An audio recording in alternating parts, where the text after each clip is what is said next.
take a look tomorrow, Mike and Kel, at the front page of The Australian. And the headline is Creeping Uni Cringe Fails Nation. That is one of the big stories on the broadsheet tomorrow. And this says that the nation's top universities aren't interested in promoting the study of things Australian. They're failing in their responsibilities as national institutions. And this is from some leading academics. No slouches. We've got Greg Malouche quoted in the story tomorrow. He's a professor at the School of Humanities at the University of Wollongong. He's told a parliamentary inquiry that universities are primarily international in their loyalties and are becoming highly authoritarian.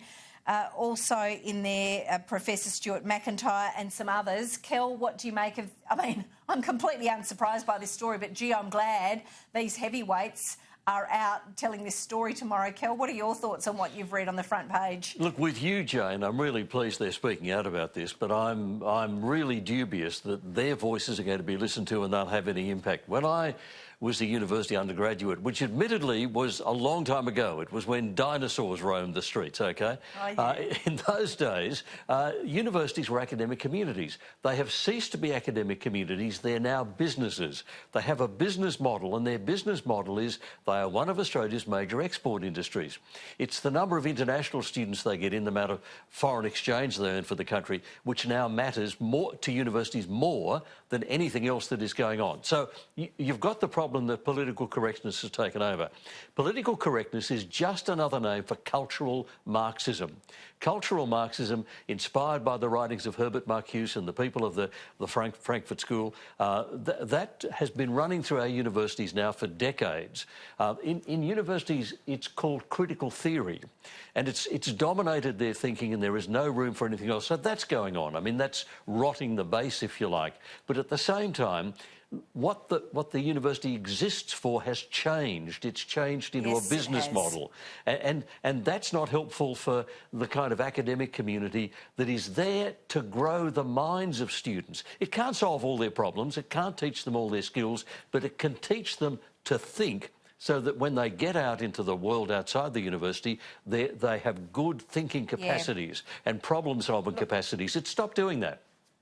Yeah, they have. And I went back to university, Mike, as a mature age student and was really sort of gobsmacked. I went to a couple of universities in the group of 8, and I understand the model. I understand trailing their coats for the international students, but I had a couple of lectures from Professor Stuart McIntyre, who is cited in this story, and he's saying that articles on Australian topics rarely make it into top-level journals, and Australian journals are generally not highly ranked. I mean, this is the great pity. You know, forget our history at our peril. I wish some of the people out protesting, I'm not going to say the name of the group because I'm sick of hearing about it, I wish some of the people out protesting knew a little bit more about Australian history and what it had taken to get us all to this point. Mike, it's terrific that they're speaking out about it. Do you think anything will change? Well, first of all, totally dying of not surprise that this is the case. As for you, Jane, you're an optimistic individual if you think that the people I believe you're alluding to are actually going to learn more about history. They really don't know anything about... Well, they think they're going extinct, Mike. They think they're going extinct, right? But the thing is, as Kel says, of course, the business model drives a lot of their positions, but it also fits in with the zeitgeist. The idea that in Australia, you know, old Whitey came along and colonised the place and did everything wrong, and really you should feel very guilty about your history, preferably not mention it, apparently. So I think the two dovetail beautifully together, and that's why we have extremely authoritarian universities, as you say. And, I mean, look at the incidents of some of the people who are simply refused platforms. They are deplatformed and they're not allowed to speak at universities. And once upon a time, I'm not saying everything was just super in the old days. I don't really have rose-coloured glasses. But I do recall back in the day that at least universities and university students would debate.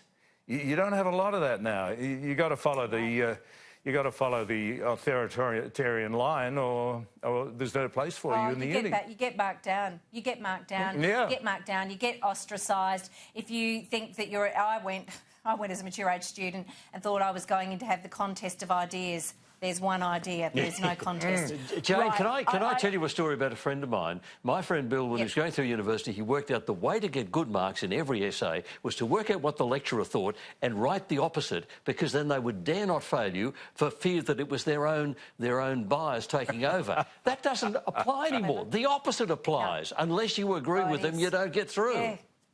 No, write what they want to hear and then hope that no one ever sees your essay.